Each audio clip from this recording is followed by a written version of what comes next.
master formulator Chase.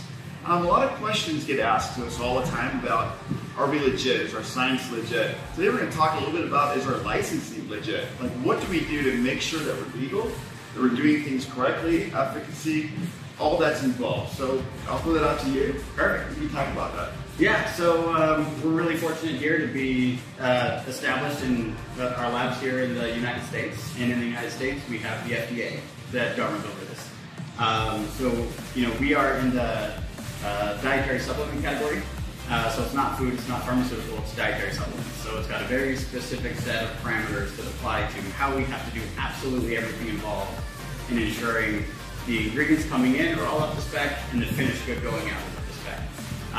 And to do so, we have to get, so step one, get registered with the FDA. Right? So we tell the FDA who we are, what we're doing, and they review everything and they'll issue us an FDA registration number. So that's our ID number for the facility. And when we are registered, that means that we go on the inspection cycle for the FDA. So and the FDA is nationwide. And so we have national agents that will come around and just randomly drop it. There's no scheduling, there's no heads up that they're coming.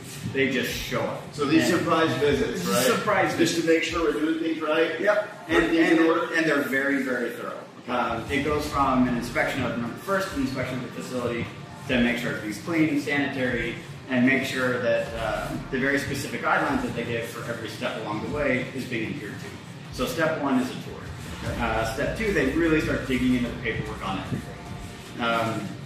You know, if you're making your grandma's cookies, it's very simple. You just get out the recipe, and if you put the flour in before the eggs, it's not that big of a deal.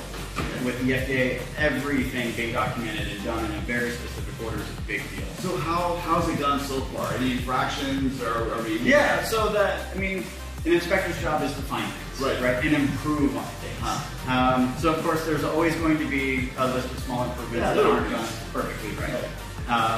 And there will always be. Yeah, you probably won't ever see an inspection where there's not at least a few to-do items at the end. And then you got to circle back and say, these are the things that we've done to make this perfectly by the guidelines. And the guidelines are ever evolving.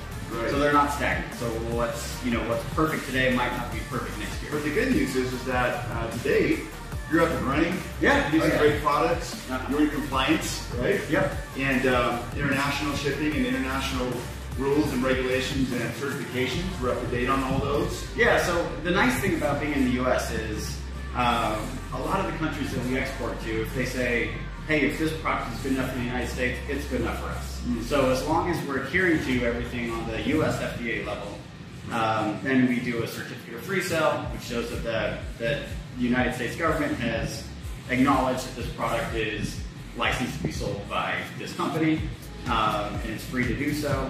And we don't have to go through big hoops with every country to export to. Because there's a lot of countries that people can really benefit from these products. And the nice thing about being in the US is it really speeds that process up because the US is so strict and so rigid with making sure things are done exactly right. So we've got the federal level with the FDA, but then we also get the state level. So the state level inspectors, they come around more often than the federal level inspectors. And so state level, same thing, they just drop in. No, no sense about that. They just show up and say, by law, you have to make time for us. And so we say, great, happy to have you here, and start with a tour. So a tour of the facilities, go through the same process as with the FDA. The paperwork side's not as intense, but the physical side is more involved. So they both kind of have like their really areas they focus on with laser beams to make sure everything is done. So you've got state regulation, you've got federal regulation, but again, it just ensures that all of our brand partners are getting a quality product. Exactly. Yep, it's all about consumer safety. Making sure that when people take the product, they get the benefits they want out of the product. They're not being overly hyped. They're not being overly, sold something that doesn't live up to the claims. And it's great. It's a lot of hoops to jump through, but at the end of the day, delivering good, high-quality product to a consumer is what it's all about. We couldn't have said it better, guys. Brand partners, that's why we have our manufacturers. You heard it right from Chase. Top quality. Thanks, Chase, so much. Yeah, my Appreciate pleasure. working with you. Yeah, looking forward to